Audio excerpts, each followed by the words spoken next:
Body bags, where horror lies. Hey everybody, welcome to Body Bags. I am your Friday host, Matt from You and Your Horror Movies, and welcome to week 161. Here we are doing another themed week. This week we are doing Spanish horror. I've been wanting to watch this for a while, and I saved it for Spanish week, and this is from 1955. It's black and white with English subs. Now, this is put out by 17 Movies, and that is called Monster. Now, sorry, itchy nose. It's the transfer on this is pretty bad, but from a film from 1955, I don't expect much from it. Pretty much, this is a take on a Frankenstein film, but to me, it also has that weird family opera type vibe to it as well. Excuse me, because you have you have Nora. Nora is this supposedly a redhead in this film, and she is a journalist, and she answers almost like a Craigslist personal ad in the newspaper, and she's going to interview this Dr. Ling, and Dr. Ling is a give or take this doctor for plastic surgery.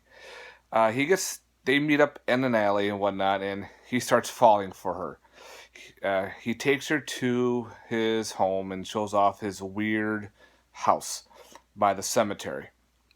He's got all these weird plastic wax figures of women everywhere. He has his assistant who answers the door and everything. Well, she starts falling for him too, kind of. Well, the test that she must pass is seeing his true figure. Now, she finally says, I'm ready for this test. I want you to, do good. I want you to use your skills for good and not for evil. Because he tells the story of how when he was born, he was disfigured. No one cared for him. He pretty much was on his own. He's got this horrible disfigurement, and he can't stand it anymore. He's got his mirrors all blocked off and everything. Well, she said, you know what? I want to see who you really are. I think you're a true gentleman. If you're this great surgeon, we can, change lives and everything. So he agrees. And she takes off the mask and the goggles and everything, and this guy is hideously deformed. Kind of like, how Phantom of the Opera is, where he's deformed playing on the phone, on the piano. Well, same thing. He is deformed, and she's kind of disgusted about it.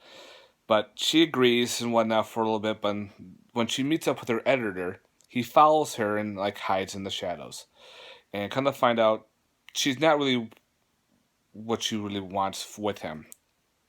He wants to be with her, but she does not want to be with him. He is disgusted, he feels betrayed. So now he wants revenge. So he decides to animate a dead corpse with adding another brain to this so he can control it. Now the corpse is now this young gentleman who wasn't damaged at all, so he just died of a natural cause. He's kind of attractive for everybody, so he animates it, and he has this weird mind control power to control this corpse, and it doesn't really act like a corpse, like a zombie. He can drive a car, talk normally, body function is fine, but he's technically a zombie. And now the zombie's starting to fall for Nora too. It's just kind of weird how Nora has this special beauty to her.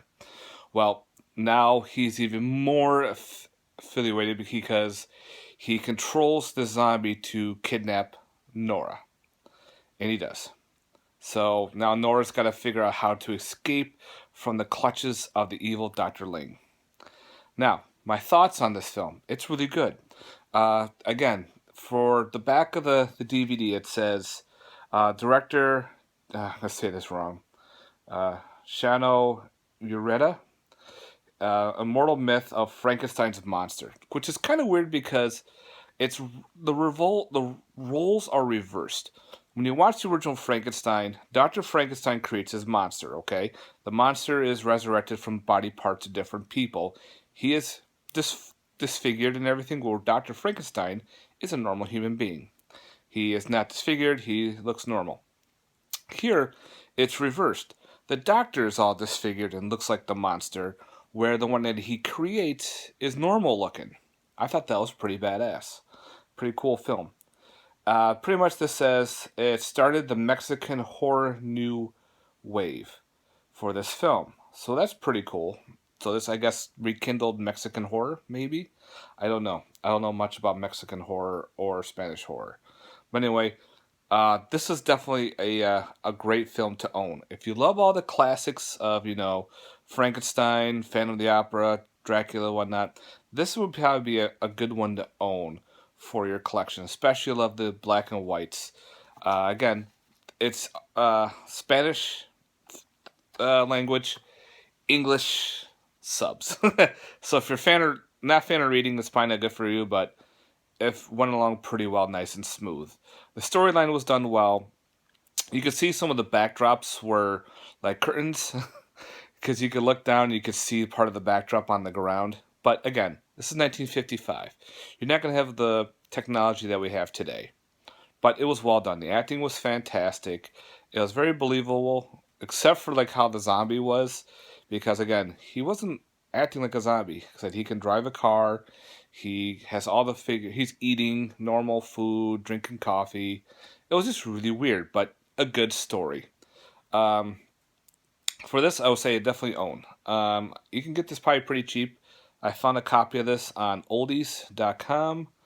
Anywhere else, I don't know exactly where else you could find a copy, but highly recommend grabbing it.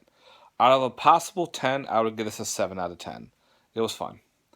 For special features, there is no much to it, just a poster gallery, and that's it.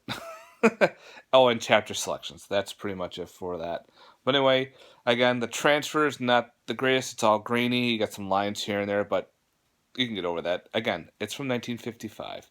Don't expect a big transfer quality. It's not a Blu-ray, so you're not going to get the insane quality on it.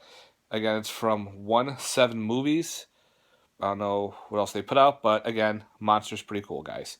Definitely check it out for sure, and I hope you enjoyed this review. Have yourself a good night, and have a good weekend. Peace.